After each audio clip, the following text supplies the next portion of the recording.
বন্ধুরা, দুর্গাপুজো তো এবছরের মতো শেষ হলো। ভাবলাম শুভ বিজয়ে তোমাদেরকে জানানো হয়নি, তাই শুভ বিজয়ে জানাতে চলে এলাম।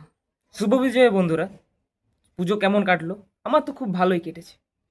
আর পুজোর প্যান্ডেলে ভলেন্টিয়ারদের তো অত্যাচার তোমরা দেখলেই।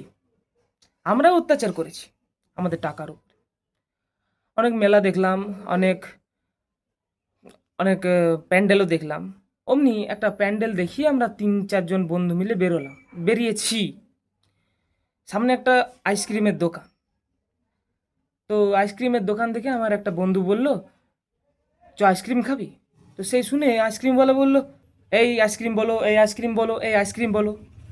তো সেই সময় আমি আর আমার এক বন্ধু কোরাসে বললাম, আইসক্রিম।